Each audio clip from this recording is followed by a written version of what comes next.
Hello everyone. आज मैं बताऊंगी BA semester 3 political science general के क्वेश्चन के बारे में। तो क्वेश्चन में पूछा, अमेरिका की सर्वोच्च न्यायालय के गठन और क्षेत्राधिकारी का वर्णन करें, अथवा में अमेरिका के सर्वोच्च न्यायालय के गठन, शक्तियों एवं कृतियों की विवेचना करें। संयुक्त राज्य अमेरिका एवं संघात्मक शासन व्यवस्था है और इसमें शक्ति विभाजन का सिद्धांत भी अपनाया गया है। अतः अमेरिका में संघीय न्यायपालिका का विशेष महत्व हो जाता है। संविधान की धारा 3 के अनुसार यह व्यवस्था की गई है कि न्याय संबंधी शक्ति एक सर्वोच्च न्यायालय और उन नीचे के न्यायालयों में निहित होगी, जिसकी स्थापना और प्रतिष्ठा कांग्रेस द्वारा समय समय पर की जाएगी। अमेरिका में व्यापक संगठन। अमेरिका में न्याय व्यवस्था का संगठन दो स्तरों का है। पहला राज्य स्तर की अलग न्याय व्यवस्था और दूसरा है संघीय स्तर की अलग न्याय व्यवस्था, जिसके शीर्ष पर सर्वोच्च न्यायालय है और जिसके अधीन सर्किट न्यायालय एवं जिला न्यायालय, ये सभी संवैधानिक न्यायालय कहे जाते हैं, क्योंकि इनका संगठन संविधान की धारा 3 के अंतर्गत हुआ है। व्यवस्थापक न्याय पर इन संवैधानिक न्यायालयों के अतिरिक्त व्यवस्थापक न्यायालय भी है, जिनकी स्थापना कांग्रेस की विधायिनी शक्ति के आधार पर की गई है। ऐसे न्यायालय न्यायिक शक्ति का उपयोग नहीं करते, बल्कि इनका कार्य कांग्रेस द्वारा निर्मित कानूनों को लागू करने में प्रशासन को सहायता देना है, जैसे कस्टम न्यायालय अथवा इसी प्रकार के अन्य न्यायालय। संवैधानिक न्यायालयों और व्यवस्थापक न्यायालयों के न्यायाधीशों की सेवाशर्तों में भी अंतर है।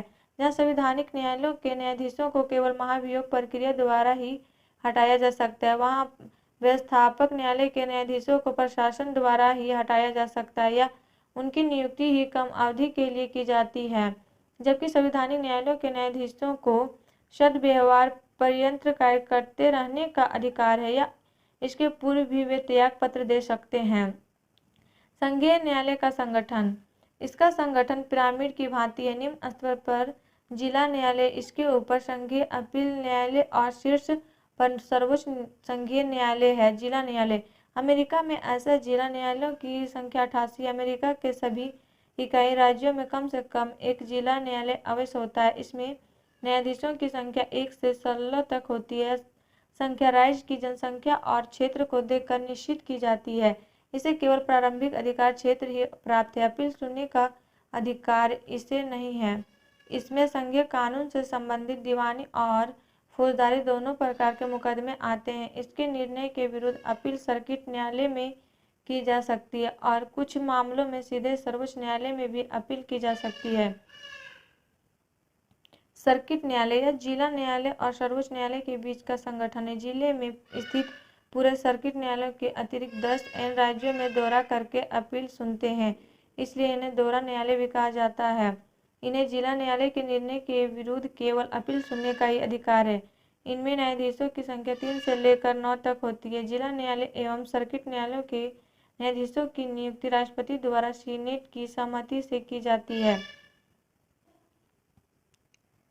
1925 ईस्वी में कांग्रेस ने इन्हें अनेक मामलों में अपील सुनने के बाद अंतिम निर्णय का अधिकार दे दिया है, पर सर्वोच्च न्यायालय को भी यह अधिकार है कि वह ऐसे किसी भी मामले को जिस पर सर्किट न्यायालय का निर्णय हो चुका है पुनर्विचार के लिए मंगवा सकता है। सर्किट न्यायालय को अंतर्राज्यीय व्यापार कमीशन, संघीय सुधार परिषद और संघीय व्यापार परिषद के आदेशों और निर्णयों का पुनर्विलोकन करने और उन्हें रद्द करने का भी अधिकार है। सर्वोच्च न्यायालय। अमेरिका की संघीय व्यवस्था में शीर्ष पर सर्वोच्च न्यायालय स्थित है। इसकी स्थापना 1789 ईस्वी में न्यायिक अधिनियम द्वारा की गई। इसके सदस्यों की संख्या में परिवर्तन होता रहा है, पर अभी इसमें एक मुख्य न्यायाधीश के अतिरिक्त 8 अन्य न्यायाधीश होते हैं। नियुक्ति। इनकी नियुक्ति राष्ट्रपति द्वारा सीनेट की सहमति से की जाती है। नियुक्ति के लिए किसी विशेष योग्यता का उल्लेख संविधान में नहीं किया गया है, पर वास्तव में वे सभी योग्य विधि विशेषज्ञ ही होते हैं। साधारणतः राष्ट्रपति द्वारा मनोनीत सदस्यों की नियुक्ति को सीनेट अपनी सहमति दे ही देता है, पर कभी ऐसी सहमति देने से इनकार भी कर सकता है, जैसा कि 1970 ईस्वी में राष्ट्रपति निक्सन जब हेराल्ड क्रॉसवेल के नाम का प्रस्ताव रखा था, तब सीनेट ने उसे स्वीकार नहीं किया था। ये न्यायाधीश सदाचार पर्यंत कार्य करते हैं और इनके अवकाश ग्रहण करने की आयु सीमा निर्धारित नहीं है।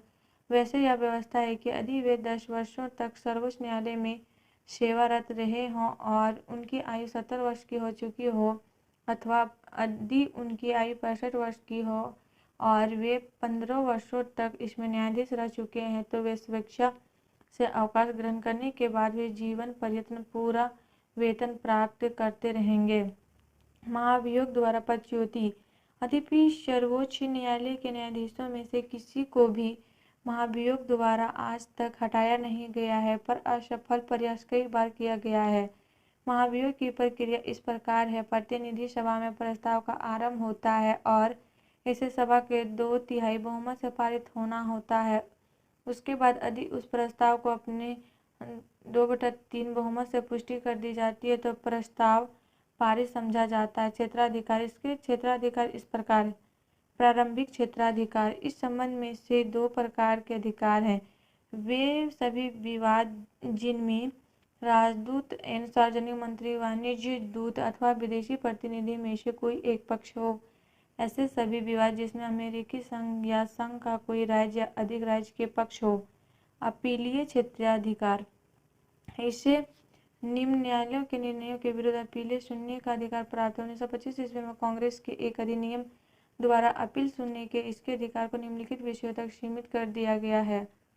पहला, जिनमें संघीय कानून तथा संधियों को राज्य के न्यायालयों ने संविधान के विरुद्ध घोषित कर दिया है। जिनमें राज्य के किसी कानून को संघीय न्यायालय में संघ के संविधान, संघ के कानून अथवा संघ के विरुद्ध घोषित कर दिया गया हो, जबकि राज्यों के न्यायालय ने राज्यों में उस कानून को वैध माना है। इन मामलों में भी इसे अपील सुनने का अधिकार है, पर इसका प्रयोग करने या न करने के लिए वह स्वतंत्र है। अमेरिकी सर्वोच्च न्यायालय को राष्ट्रपति को परामर्श देने का अधिकार नहीं है, जैसा कि ऑस्ट्रेलिया तथा भारत के न्यायालय को प्राप्त है। ऑस्ट्रेलिया ने इस अधिकार का प्रयोग नहीं किया है, पर भारत में इसका प्रयोग किया गया है। न्यायिक समीक्षा का अधिकार। अमेरिका का सर्वोच्च न्यायालय अपने इस प्रथम प्रयोग का किए जाने के कारण विश्वविख्यात हो गया। 1803 के मारबरी बनाम मेडिसन के मुकदमे के निर्णय में तत्कालीन मुख्य न्यायाधीश जॉन मार्शल ने इस सिद्धांत की आधारशिला रख दी थी। इसके आधार पर सर्वोच्च न्यायालय कांग्रेस द्वारा पारित कानून ने राष्ट्रपति एवं प्रशासनिक अधिकारियों का द्वारा दिए आदेशों की सावधानिक परीक्षण करने का अधिकार प्राप्त कर लिया और इसी आधार पर इसने कांग्रेस द्वारा निर्मित करीब 400 कानूनों और राज्यों द्वारा निर्मित करीब 300 कानूनों को असंवैधानिक घोषित कर दिया है। इसी अधिकार के आधार पर उसे कांग्रेस का तीसरा सदन भी कहा जाता है। स्थिति। अमेरिकी सर्वोच्च न्यायालय अपने इस न्यायिक समीक्षा के आधार पर एक शक्तिशाली संस्था बन गया है। इसे संविधान का संरक्षक, व्यक्ति के अधिकारों एवं स्वतंत्रता का विभाग, संविधान का संतुलन चक्र आदि कहा जाता है। इस अधिकार के कारण इसमें संघ सरकार की शक्तियों के अधिकारों को सुरक्षित किया गया है और अंतर्निहित शक्तियों की व्याख्या से केंद्र की शक्ति सुदृढ़ हुई है। इसने संघ एवं राज्य सरकारों के क्षेत्राधिकार को भी सीमित किया गया है। और आप लोग को वीडियो अच्छी लगी तो please like and subscribe my YouTube channel and share जरूर करें।